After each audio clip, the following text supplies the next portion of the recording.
ओम शांति। 21 फरवरी 2026। बाबा के महावाक्य। मीठे बच्चे, तुम बाप के पास आए हो अपनी सोई हुई तकदीर जगाने। तकदीर जगना माना विश्व का मालिक बनना। प्रश्न, कौन सी खुराक तुम बच्चों को बाप समान बुद्धिवान बना देती है? उत्तर, यह पढ़ाई है, तुम बच्चों के बुद्धि की खुराक। जो रोज पढ़ाई पढ़ते हैं अर्थात इस खुराक को लेते हैं, उनकी बुद्धि पारस बन जाती है। पारसनाथ बाप जो बुद्धिवानों की बुद्धि है, वह तुम्हें आप समान पारस बुद्धि बनाते हैं। गीत, तकदीर जगाकर आई हूँ। ओम शांति। गीत की लाइन सुनकर के भी मीठे मीठे बच्चों के रोमांच खड़े हो जाने चाहिए। है तो कॉमन गीत, परंतु इनका सार और कोई नहीं जानते। बाप ही आकर गीत शास्त्र आदि का अर्थ समझाते हैं। मीठे मीठे बच्चे यह भी जानते हैं कि कलयुग में सबकी तकदीर सोई हुई है, सतयुग में सबकी तकदीर जगी हुई है। सोई हुई तकदीर को जगाने वाला और श्रीमत देने वाला अथवा तदबीर बनाने वाला एक ही बाप है। वही बैठ बच्चों की तकदीर जगाते हैं। जैसे बच्चे पैदा होते हैं और तकदीर जग जाती है। बच्चा जन्मा और उनको यह पता पड़ जाता है कि हम वारिस हैं। हूबहू यह फिर बेहद की बात है। बच्चे जानते हैं कल्प कल्प हमारी तकदीर जगती है, फिर सो जाती है। पावन बनते हैं तो तकदीर जगती है। पावन गृहस्थ आश्रम कहा जाता है। आश्रम अक्षर पवित्र होता है। पवित्र गृहस्थ आश्रम, उनके अगेंस्ट फिर है अपवित्र पतित गृहस्थ धर्म। आश्रम नहीं कहेंगे, गृहस्थ धर्म तो सबका है ही, जानवरों में भी है। बच्चे तो सब पैदा करते ही हैं, जानवरों को भी कहेंगे गृहस्थ धर्म में है। अब बच्चे जानते हैं हम स्वर्ग में पवित्र गृहस्थ आश्रम में थे, देवी देवता थे, उन्हों की महिमा भी गाते हैं। सर्वगुण संपन्न 16 कला संपूर्ण। तुम खुद भी गाते थे, अब समझते हो हम मनुष्य से देवता फिर से बन रहे हैं।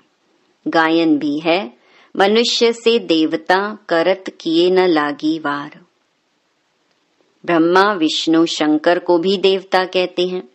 ब्रह्मा देवताय नमः, फिर कहते हैं शिव परमात्माय नमः। अभी उनका अर्थ भी तुम जानते हो। वह तो अंधश्रद्धा से सिर्फ कह देते हैं। अब शंकर देवताय नमः कहेंगे, शिव के लिए कहेंगे शिव परमात्माय नमः। तो फर्क हुआ ना, वह देवता हो गया, वह परमात्मा हो गया। शिव और शंकर को एक कह नहीं सकते।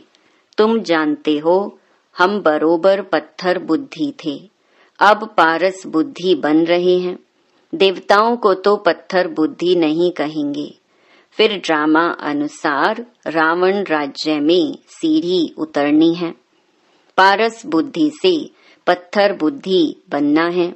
सबसे बुद्धिवान तो एक ही बाप है। अभी तुम्हारी बुद्धि में दम नहीं रहा है। बाप उनको बैठ पारस बुद्धि बनाते हैं। तुम यहाँ आते हो पारस बुद्धि बनने। पारसनाथ के भी मंदिर हैं, वहाँ मेले लगते हैं, परंतु यह किसको पता नहीं कि पारसनाथ कौन है। वास्तव में पारस बनाने वाला तो बाप ही है। वह है बुद्धिवानों की बुद्धि। यह ज्ञान है तुम बच्चों की बुद्धि के लिए खुराक। इससे बुद्धि कितनी पलटती है। यह दुनिया है कांटों का जंगल। कितना एक दो को दुख देते हैं। अभी है ही तमो प्रधान रौरव नरक। गरुड़ पुराण में तो बहुत रोचक बातें लिख दी हैं। अभी तुम बच्चों की बुद्धि को खुराक मिल रही है। बेहद का बाप खुराक दे रहे हैं। यह है पढ़ाई। इसको ज्ञान अमृत भी कह देते हैं। कोई जल आदि है नहीं। आजकल सब चीजों को अमृत कह देते हैं। गंगा जल को भी अमृत कहते हैं। देवताओं के पैर धोकर पानी रखते हैं, उसको अमृत कह देते हैं। अब यह भी बुद्धि से समझने की बात है ना। यह अंचली अमृत है व पतित पावनी गंगा का जल अमृत है। अंचली जो देते हैं वह ऐसे नहीं कहते कि यह पतितों को पावन बनाने वाला है। गंगा जल के लिए कहते हैं पतित पावनी है। कहते भी हैं मनुष्य मरे तो गंगा जल मुख में हो। दिखाते हैं अर्जुन ने बाण मारा फिर अमृत जल पिलाया। तुम बच्चों ने कोई बाण आदि नहीं चलाए हैं। एक गांव है जहां बाणों से लड़ते हैं। वहां के राजा को ईश्वर का अवतार कहते हैं। अब ईश्वर का अवतार तो कोई हो नहीं सकता। वास्तव में सच्चा सच्चा सतगुरु तो एक ही है, जो सर्व का सद्गति दाता है, जो सभी आत्माओं को साथ ले जाते हैं। बाप के सिवाय वापिस कोई भी ले जा नहीं सकता। ब्रह्म में लीन हो जाने की भी बात नहीं है। यह नाटक बना हुआ है। सृष्टि का चक्कर अनादि फिरता ही रहता है। वर्ल्ड की हिस्ट्री ज्योग्राफी कैसे रिपीट होती है, यह अभी तुम जानते हो और कोई नहीं जानता। मनुष्य अर्थात आत्माएं अपने बाप रचयिता को भी नहीं जानती हैं, जिसको याद भी करते हैं ओ गॉड फादर। हद के बाप को कभी गॉड फादर नहीं कहेंगे। गॉड फादर अक्षर बहुत रिस्पेक्ट से कहते हैं। उनके लिए ही गाते हैं पतित पावन दुख हरता सुख करता है।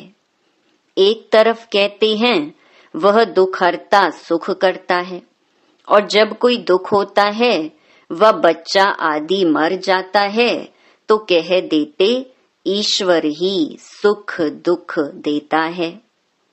ईश्वर ने हमारा बच्चा ले लिया, यह क्या किया। अब महिमा एक गाते हैं और फिर कुछ होता है तो ईश्वर को गालियां देते हैं। कहते भी हैं ईश्वर ने बच्चा दिया है, फिर अगर उसने वापस ले लिया तो तुम रोते क्यों हो। ईश्वर के पास गया ना। सतयुग में कभी कोई रोते नहीं। बाप समझाते हैं रोने की तो कोई दरकार नहीं। आत्मा को अपने हिसाब किताब अनुसार जाए दूसरा पार्ट बजाना है।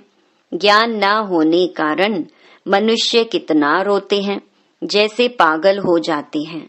यहाँ तो बाप समझाते हैं अम्मा मरे तो भी हलवा खाना, नष्टो मोहा होना है। हमारा तो एक ही बेहद का बाप है, दूसरा ना कोई। ऐसी अवस्था बच्चों की होनी चाहिए। मोहजीत राजा की कथा भी सुनी है ना। ये हैं सब दंत कथाएं।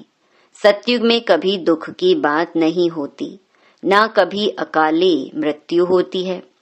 तुम बच्चे जानते हैं हम अभी काल पर जीत पाते हैं। बाप को महाकाल भी कहते हैं। कालों का काल तुमको काल पर जीत पहनाते हैं, अर्थात काल कभी खाता नहीं। काल आत्मा को तो नहीं खा सकता। आत्मा एक शरीर छोड़ दूसरा लेती है, उसको कहते हैं काल खा गया। बाकी काल कोई चीज नहीं है। मनुष्य महिमा गाते रहते, समझते कुछ भी नहीं। गाते हैं अच्युतम केशवम, अर्थ कुछ नहीं समझते, बिल्कुल ही मनुष्य समझ से बाहर हो गए हैं। बाप समझाते हैं, यह 5 विकार तुम्हारी बुद्धि को कितना खराब कर देते हैं। कितने मनुष्य बद्रीनाथ आदि पर जाते हैं। आज 2 लाख गए, 4 लाख गए। बड़े बड़े ऑफिसर्स भी जाते हैं तीर्थ करने। तुम तो जाते नहीं, तो वह कहेंगे यह बीके तो नास्तिक हैं, क्योंकि भक्ति नहीं करते। तुम फिर कहते हो जो भगवान को नहीं जानते वो नास्तिक हैं। बाप को तो कोई नहीं जानते, इसीलिए इनको ऑर्फन की दुनिया कहा जाता है। कितना आपस में लड़ते झगड़ते रहते हैं। यह सारी दुनिया बाबा का घर है ना। बाप सारी दुनिया के बच्चों को पतित से पावन बनाने आते हैं। आधा कल्प बरोबर पावन दुनिया थी ना। गाते भी हैं राम राजा, राम प्रजा, राम साहूकार है। वहां फिर अधर्म की बात कैसे हो सकती।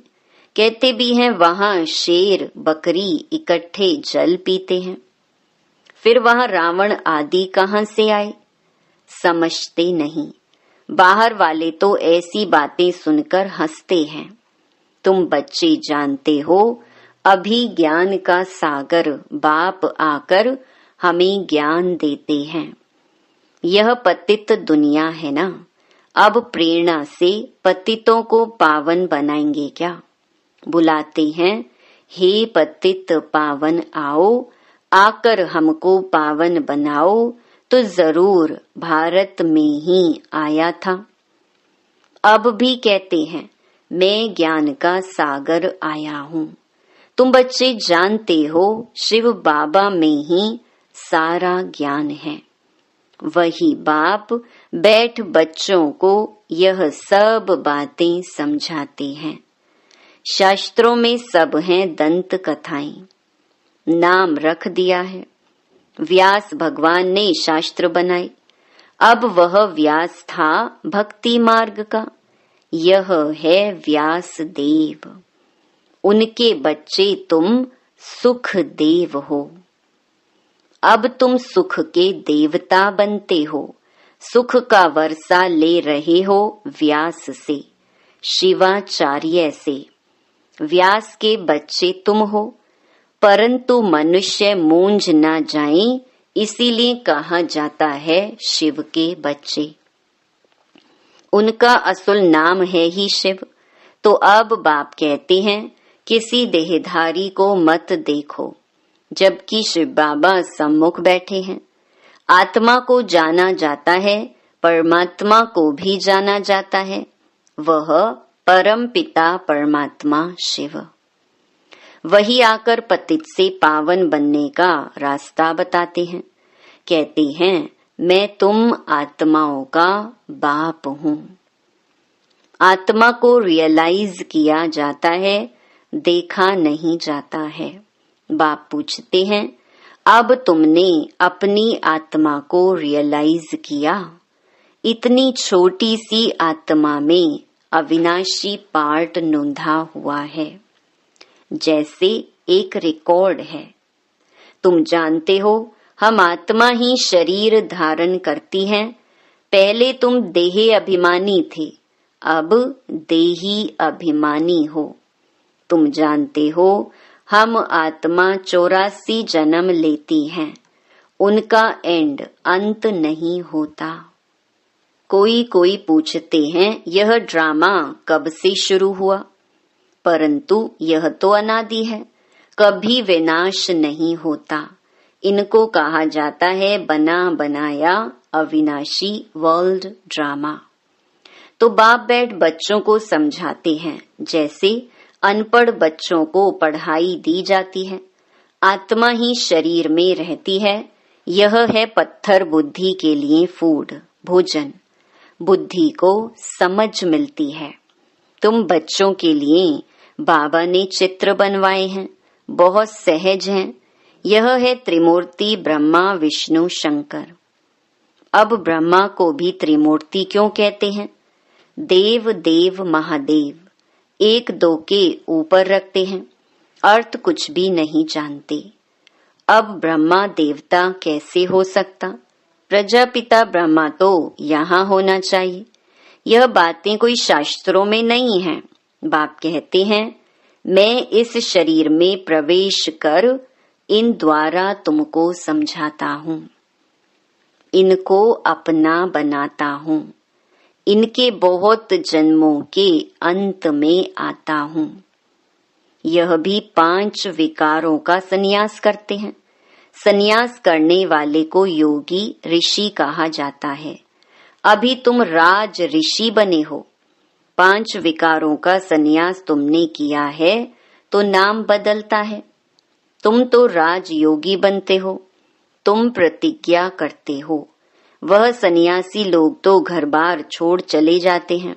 यहाँ तो स्त्री पुरुष इकट्ठे रहते हैं, प्रतिज्ञा करते हैं हम विकार में कभी नहीं जाएंगे। मूल बात है ही विकार की। तुम बच्चे जानते हो शिव बाबा रचयिता है। यह नई रचना रचते हैं।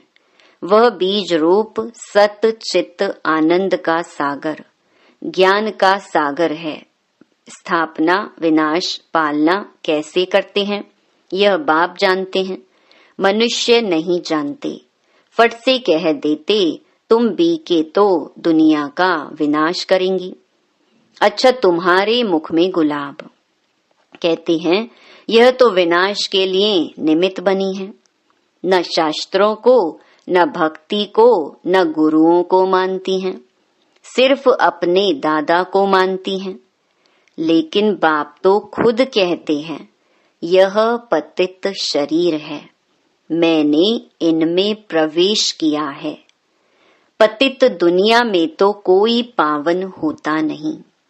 मनुष्य तो जो सुनी सुनाई बातें सुनते हैं वह बोल देते हैं। ऐसी सुनी सुनाई बातों से तो भारत दुर्गति को पाया है। तब बाप आकर सच सुनाई सबकी सदगति करते हैं। अच्छा मीठे मीठे सिकिलधे बच्चों प्रति मात पिता बाप दादा का याद प्यार और गुड मॉर्निंग। रूहानी बाप की रूहानी बच्चों को नमस्ते। धारणा के लिए मुख्य सार। पहला, बाप से सुख का वर्षा लेकर सुख का देवता बनना है। सबको सुख देना है। राज ऋषि बनने के लिए सर्व विकारों का संन्यास करना है। दूसरा, पढ़ाई ही सच्ची खुराक है। सदगति के लिए सुनी सुनाई बातों को छोड़ श्रीमत पर चलना है। एक बाप से ही सुनना है, मोहजीत बनना है। वरदान, अपने असली संस्कारों को इमर्ज कर सदा हर्षित रहने वाले ज्ञान स्वरूप भव। जो बच्चे ज्ञान का सिमरन कर उसका स्वरूप बनते हैं वह सदा हर्षित रहते हैं। सदा हर्षित रहना यह ब्राह्मण जीवन का असली संस्कार है। दिव्य गुण अपनी चीज है, अवगुण माया की चीज है जो संगदोष से आ गए हैं। अब उसे पीठ दे दो और अपने ऑलमाइटी अथॉरिटी की पोजीशन पर रहो तो सदा हर्षित रहेंगे। कोई भी आसुरी व व्यर्थ संस्कार सामने आने की हिम्मत भी नहीं रख सकेंगे। स्लोगन, संपूर्णता का लक्ष्य सामने रखो तो संकल्प में भी कोई आकर्षण आकर्षित नहीं कर सकती। ये अव्यक्त इशारे एकता और विश्वास की विशेषता द्वारा सफलता संपन्न बनो। एकता के लिए एक रूहानी तावीज सदा अपने पास रखना कि रिगार्ड देना ही रिगार्ड लेना है। यह रिगार्ड का रिकॉर्ड सफलता का अविनाशी रिकॉर्ड हो जाएगा। मुख पर एक ही सफलता का मंत्र हो, पहले आप। यह महामंत्र मन से पक्का रहे। यथार्थ रूप से पहले मैं को मिटाकर दूसरे को आगे बढ़ाना, सो अपना बढ़ना समझते हुए इस महामंत्र को आगे बढ़ाते सफलता को पाते रहो। यह मंत्र और तावीज सदा साथ रहे तो प्रत्यक्षता का नगाड़ा बज जाएगा। अच्छा, ओम शांति।